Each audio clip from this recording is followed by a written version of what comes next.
masuk surga atau tidak. Kalau ini, maka tidak usah khawatir. Karena kata Nabi SAW, At-ta'ibu minadz-dzamb kaman la dzambalah. Siapa yang tobat dari dosa seperti tidak ada dosanya sama sekali. Dan kita harus yakin dengan itu. Memang kuasa Allah Subhanahu wa taala.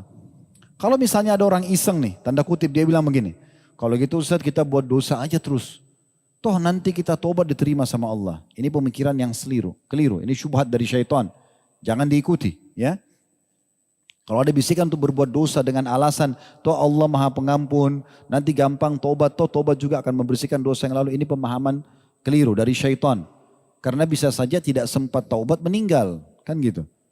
Dan daripada kita buka pintu dosa, yang misalnya gini, detik-detik di mana orang berbuat zina misalnya di hotel 2-3 jam misalnya. Dia buat dosa di hotel 2-3 jam. Seminggu kemudian dia taubat, bersih dosanya. Karena kalau dia taubat nasuha bersih dosanya kan. Tetapi bandingkan dia dengan orang yang di waktu dia berzina 3 jam tidak buat zina. Lagi di majelis taklim, lagi zikir, lagi sedekah. Kan dicatat pahala tuh. Nah berarti akan beda derajat dia si pelaku dosa ini dengan orang yang beramal soleh kan? Paham gak? Bisa ditangkap pesannya? Allahu a'lam ini. Cuma 3 orang yang ngangguk-ngangguk, yang lain. Nah paham gak ini? Alhamdulillah Allah jadi saksi. Saya udah sampaikan. Ya. Jadi daripada kita terbawa dengan sebuah syubhat syaitania, bahwasanya oh saya kalau buat dosa, toh nanti saya juga taubat. Itu betul, akan taubat bisa dimaafkan. Kalau sempat taubat ya, kita bicara sempat taubat. Kalau tidak sempat meninggal ya sudah berarti akan ada hukuman. Tapi kalau dia sempat taubat, baik langsung pertemukan ini dengan orang yang dia buat zina 3 jam. Misalnya hari Senin dia buat zina 3 jam. Minggu depan Senin lagi dia taubat. Bandingkan dia dengan yang hari Senin dia berzina 3 jam itu orang beribadah. Tentu lebih tinggi derajatnya orang ibadah. Lalu untuk apa buat dosa? Kenapa enggak ketaatan saja? Saya pernah sampaikan di pengajian dan saya ingatkan kembali.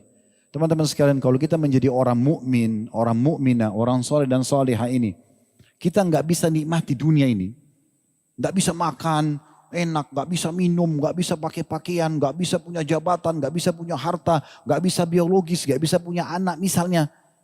Wajar orang melanggar. Kan gitu.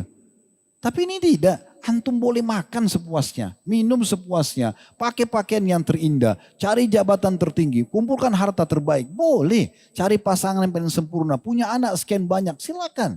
Selama halal. Tak apa-apa. Yang haram itu sedikit, itu aja yang ditinggalkan. Ingat saya pernah kasih contoh, Allah haramkan babi.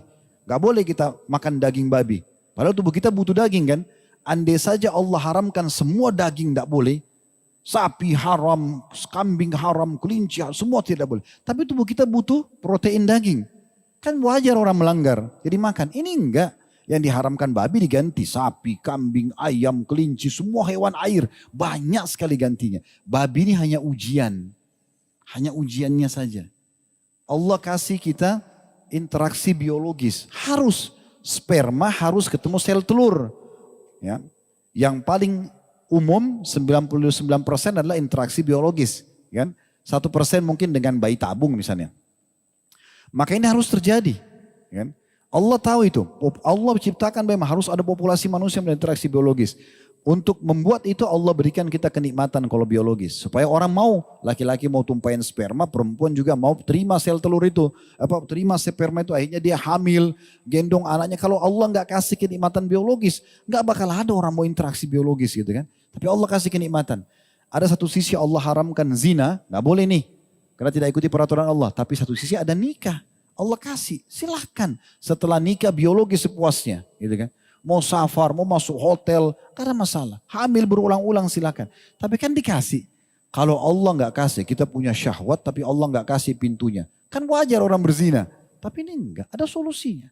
Lalu untuk apa buat dosa ini gitu loh. Yang dari tadi kita bahas, untuk apa buka pintu ini?